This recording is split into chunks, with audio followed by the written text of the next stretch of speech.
Ladies and gentlemen, here we are backstage Hex Fight Series at 29 at Melbourne Pavilion with the new, you kind of already were, but now you are official, the Hex Bantamweight Champion. How does it feel?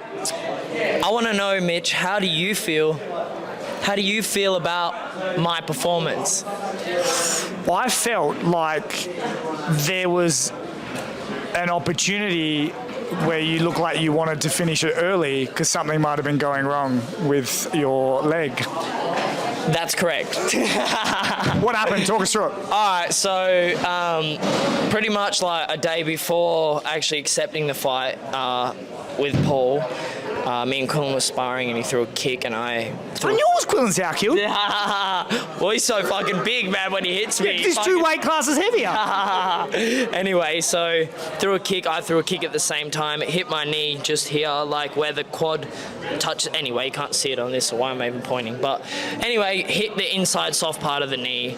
And yeah, I thought it was just like a bad cork, so my knee blew up. And then I had to stay off it for like 4 days. And that next day when it was blown up, I just agreed to the fight because I thought it was just a cork. Like, you know, you get bad corks and they swell up. And then pretty much the next week went back to training and I was like, fuck, man, this thing's like still hurting really bad. And I kind of ignored it, just kept trying to train. I couldn't really wrestle. I couldn't even bend my knees. I couldn't bend my knee like up to like parallel at all.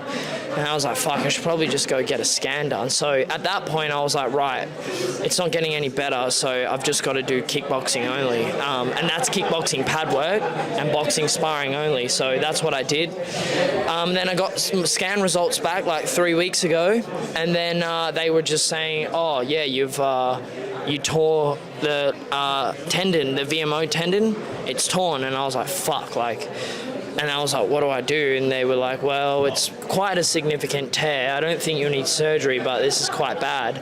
And it explains why it wasn't getting better. So I spent this whole camp, man, just literally, like from the day I agreed to fight Paul, just doing bag work, pads work, and boxing sparring only. No kicking, no people kicking me. My knee's fucked. So it's literally fucked. Well, how long are you out for now?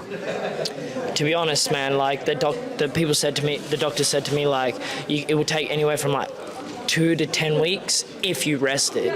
And I've been not resting it. I've been just fucking preparing for a fight. And you know what, man? If it was anyone else, I probably would have fucking pulled out. But the fact that Paul Loga deserves a fight and he got mistreated last year and all that bullshit happened with him, I was like, you know what, he fucking deserves a fight and I'm gonna fight him anyway. And that was it. Then I just decided, no, I'm just gonna box, and I did only boxing, sparring and kickbox. I haven't grappled at all. Tonight, even warming up, I didn't have intentions of grappling, and then me and Quillen started moving around and I was like, fuck it, I'll just start grappling. I was like, oh yeah, like it doesn't feel too bad. And then that was the only bit of grappling I've done in the last 6-7 weeks, and then I went and grappled in there. So how good did Paul Loga look for you? Because I personally think he looked incredibly good. He was fucking good, man. Yeah, like really good. I thought he was, like, in my mind, my plan was like go out there, because he's been finished on the feet a few times. I was like, go out there, light him up with the hands, and then fucking, I'll hurt him, and then I'll smell blood and go in for the kill. I hurt him, but he hurt me too, you know? He hit me with some fucking bombs, man, and I was like, Jesus. And I was like, fuck, I'm in for a fight. And I sat back down on my stool after round 1 and I was like, my leg was completely fucked. And I was like, man, I'm in for a fucking fight. I was getting PTSD of the Steve Erceg fight. But like, this fight, I got way more hurt. In the Steve fight, I didn't get hurt. I was just gassed because of the hard wrestling exchanges. I didn't get hurt once. Paul hurt me, man, in this fight. So I was like, fuck, this is a battle and this is going to be a long night. So yeah, I mean, like, it didn't go as I wanted to. Like, I didn't want to grapple. I wanted to go in there and just throw hands, but you know, like, at the end of the day, I've got to take the path of least resistance, and that happened to be the submission. So yeah.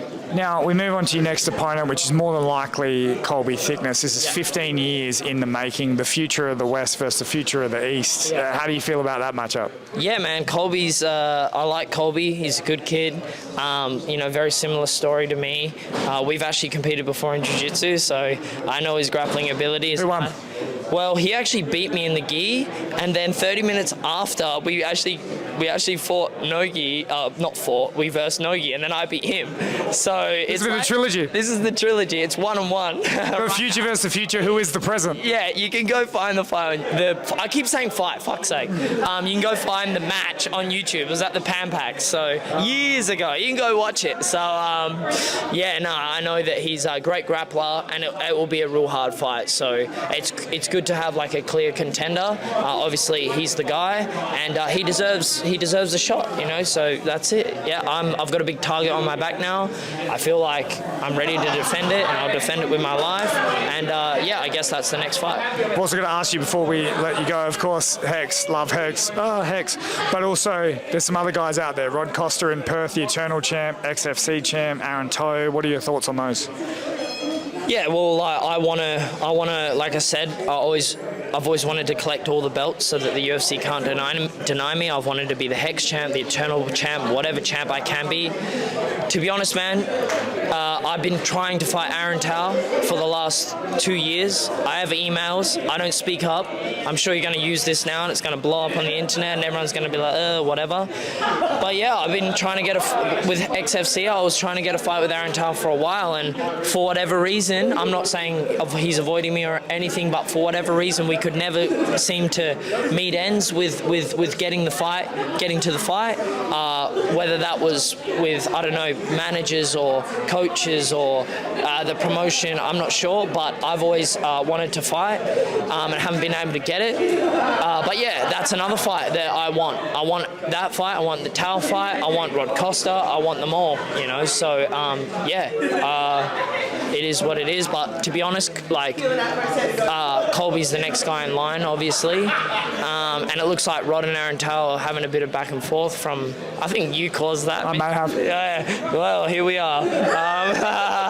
So yeah, but you probably got to cause some other problems too. I will. Yeah, that's all right. All good. I'm the champ now, so hey, I got a target on my back. I'm ready to defend it. But yeah, no, look, I respect all these guys. I'm not talking shit about either of them or any of them.